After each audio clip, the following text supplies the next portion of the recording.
Today's recording is brought to you by rmmcdermott.com. Read by R.M. McDermott. What If Grief Had a Name? Written by R.M. McDermott. If grief had a name, mine would be Frank. He is a friendly neighborhood pizza man from the Bronx that I visit when I need someone to speak frankly with me about what I'm feeling when I can't talk to anyone else. Frank, however, has not always been the friendly neighborhood pizza man I know him as today. I first met Frank in the months leading up to my father's death. My father was a staff sergeant in the Marine Corps and served 3 tours in Iraq. When he came home from his last deployment, he was different. The light that had always twinkled behind his eyes was gone. I learned later that he suffered from something called PTSD. In the months leading up to his death, he would disappear for days on end. My mom would often have to wake me up in the middle of the night to go pick him up from a bar after the police were called. He would brood in the basement, watching obscene stuff on his computer while drowning himself in alcohol. As a 6-year-old, I watched as the shadows from the basement started to shift and form into an entity all of its own in those months leading up to his death. For the longest time, Frank was a dark shadow that had finally grown into a monster all its own, content with staying in the darkness of the basement. However, the closer it got to August, the shadow grew bigger and scarier with every beer bottle I heard crash into pieces against the wall. The shadow rarely ventured out of the basement, but when he did, he would hover over me, its tendrils running up and down my back to clearly show me that he was there and was not going to leave anytime soon. When I should have been in bed, I would sit at the top of the stairs in my pajamas, listening to my parents fight in the living room downstairs. The shadow would squeeze my lungs tight when I would hear the inevitable sound of glass shattering or a fist hitting the wall as my mom would start to cry. The shadow would grip me tightly as I watched my father stomp out of the house as he hissed in my ears, "You are mine too." Breaking away from the shadow, I would run down the stairs crying, "Mommy, Mommy, are you all right?" Even though I had gotten away from him, I could still hear him growling from the stairs. A reminder that he was still there. This was the first time the shadow spoke to me, but it was certainly not the last. The shadow always stayed close to my father like smoke from his cigarettes, fueled by his anger, drunken violence, and addiction. It was always there, but I never knew what he was waiting for or what he was planning to do. I knew, though, through the way he growled at me, that when the time finally came, I would not be able to escape. Finally, that time came on August 15th, 2008. Everything changed. A new chapter of darkness in my life began. My mom and I had gone to Chicago the weekend before to visit my nanny before I started back to school the following week. We were set to head home that day after staying an extra night. Waking up that morning, I padded with bare feet to the kitchen to see that my mom and nanny were already up and were quietly weeping at the table. My mom picked me up and held me close and told me that my dad had died in a car accident and that he would not be coming home again. Her words, however, did not fully sink in. I don't believe I really understood what that meant, nor would I for a long time to come. The two things I knew for certain that day was, 1, I would never feel normal again, and 2, the shadow would now be coming after me. It was not until the funeral two weeks later that I saw the shadow again. It lurked in the dark corners of the funeral home. Instead of constantly telling me that I was his, he began taunting me with the secrets that I was still too young to know. I could hear him whispering, "Why is your daddy in a tiny box?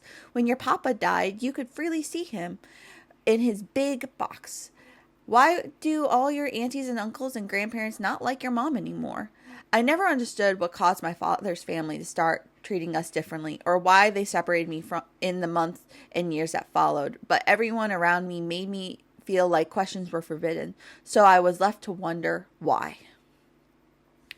In the months that followed, the shadow seemed to follow me everywhere I went. He was there in the hospital as I watched my nanny fight something called cancer that made her too tired to play with me. Over time, she was barely able to hear me. Then slowly, she could no longer recognize me. Finally, at the end of June 2009, at the age of just 7, I sat stoically as the shadow gripped my soul yet again as I sat at my 3rd funeral in less than 18 months. This time, death took my loving, encouraging, kind, and caring nanny. All I wanted was just to have a little more time with her. Nan was amazing, and she was the only person besides my mom who ever truly loved me just for who I was, no matter what. My mom and I were now alone, and the shadow attached itself to me. A couple months later, when I turned 8, the shadow started to laugh at me when I began to realize that my dad's death was final and he was not just on another deployment. At that point, all I wanted was for him to come back so I could say goodbye. But all I was left with was the shadow. That Christmas, I attended my first Snowball Express, which was a special event put together for kids like me who had lost a parent in military service. When it came for the Walk of Gratitude, where we walked through downtown Dallas, parade style, as hundreds of people stood on either side cheering with signs saying, "Your daddy is our hero," the shadow again gripped my soul, whispering a secret that somehow I already knew. Your daddy was not a hero. I withered and tried to hide from the crowd, though I didn't completely understand why. The following year, my mom went back to school and hired a nanny, so I would have a regular person caring for me. This was when the shadow began to change and morph into the mobster-like figure from The Godfather.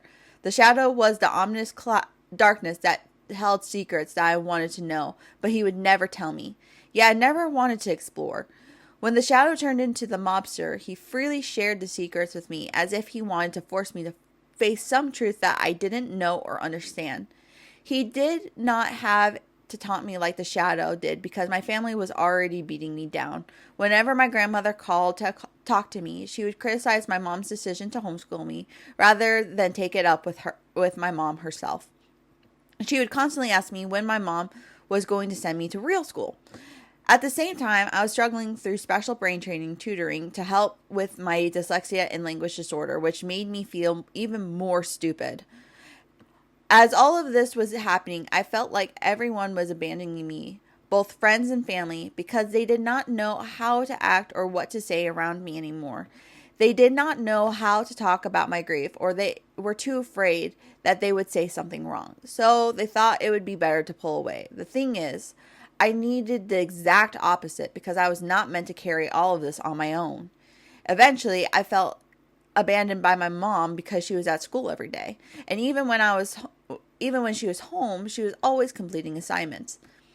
At the time, I couldn't see that went back to school to help provide for us. The foreboding mobster was constant. The mobster was my constant companion. As the summer passed and turned into fall, I turned 9 and began asking my mom more serious and detailed questions about my dad and his death. Up until then, she simply omitted specific details she felt I was too young to know and understand. She was 40, and even she couldn't wrap her head around the events of that night. This was when the entire truth of my father's death was revealed. Knowing she could not lie to me, she finally sat me down and explained the truth about how my father had actually died. He died by suicide in a self-inflicted fiery car accident. At that moment, everything I believed about my father forever changed and entirely different emotions began to bubble to the surface.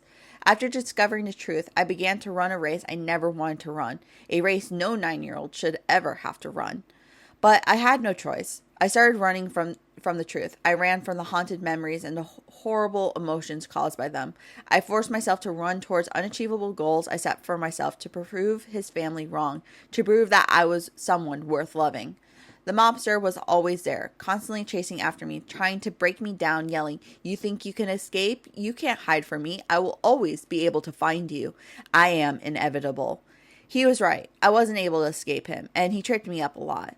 He would come out in every angry outburst when it all became too much for me. Then he would go right back to chasing when I started running again.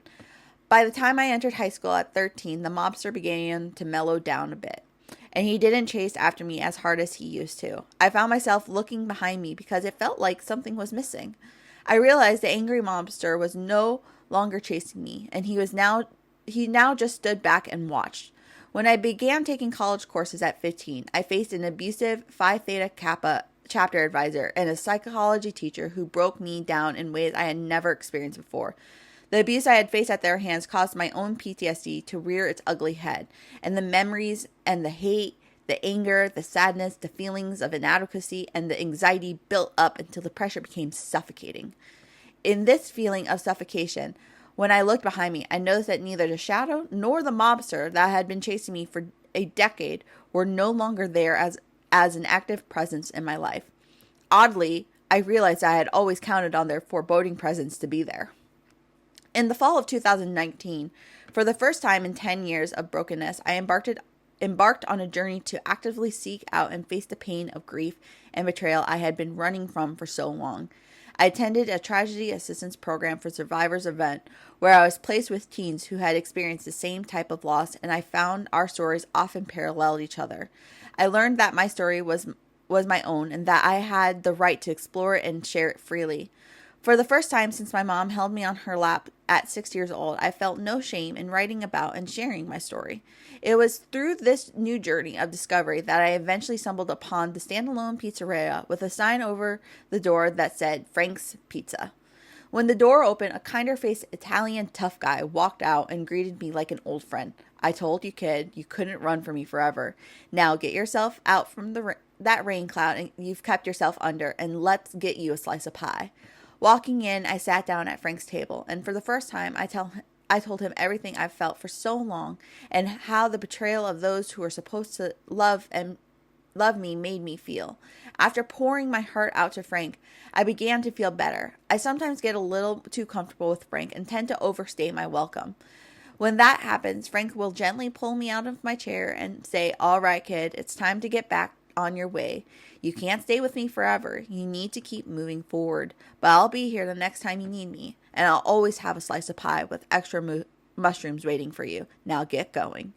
That is how grief is. It never goes away. There's no way around it. You can only go through it. So now I still visit Frank from time to time. We sit or talk for a little while. Then I get up and move forward until our next visit. I now know that every time I need to visit Frank, he will always greet me like an old friend. Copyrighted 2021, R.M. McDermott, all rights reserved. If you like today's content, please join us at rmmcdermott.com, where there are short stories, blogs, vlogs, and Bible studies, all written and read by R.M. McDermott. I hope to see you there.